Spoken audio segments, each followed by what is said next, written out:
Ça commence à devenir sérieux. Plusieurs proches du révérend pasteur Ntoumi lui ont proposé de présenter sa candidature aux élections présidentielles de 2026.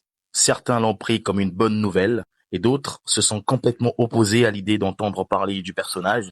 Mais pourquoi le nom de Monsieur Ntoumi ou Frédéric Binsamo divise-t-il les Congolais quasiment au même titre que celui de Monsieur Denis Sassou Nguesso?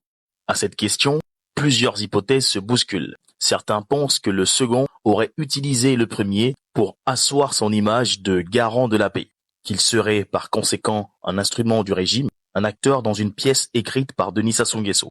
Pour d'autres, Ntoumi est symbole de résistance. Il incarne la douleur et la colère des populations du Sud, victimes des abus du régime de Sassou Nguesso. Cette vidéo ne porte pas sur qui est Ntoumi ou qui est Sassou, parce que chacun de vous a une image très claire de ces deux personnages. Mais cette vidéo porte sur la candidature du révérend pasteur Ntoumi aux élections présidentielles 2026.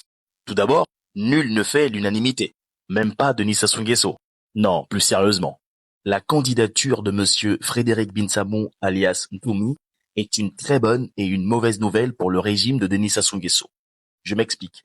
Depuis des années, le régime de Denis Sassou Nguesso exploite les divisions ethniques et régionales entre le Nord et le Sud, en amplifiant la peur d'une vengeance du Sud à travers des figures comme Kolela le Père ou Ntoumi. Sassou s'assure le soutien de son bastion du Nord et divise l'opposition. Pendant ce temps, les vrais problèmes restent sans solution. Pauvreté, corruption, répression. Ces divisions sont entretenues pour détourner l'attention des abus du régime. Pendant que les Congolais se méfient les uns des autres, Sassou Nguesso continue à consolider son pouvoir. D'autre part, cette candidature pourrait être une mauvaise nouvelle pour le régime de Denis Sassou Nguesso si elle aboutit à une union de l'opposition. Mais si la candidature du révérend pasteur Ntoumi ne permet pas l'union, malheureusement cela ressemblera à un faux dilemme. Voici comment cela fonctionne. D'un côté, Sassou Nguesso présenté comme garant de la paix et de la stabilité, de l'autre, Ntoumi qui serait présenté comme un fauteur de troubles, un chef rebelle prêt à replonger le pays dans le chaos. Le régime ferait croire au peuple que ce sont les seules options, c'est-à-dire soit vous soutenez la paix et la stabilité, ou vous soutenez les rebelles qui pourraient se venger.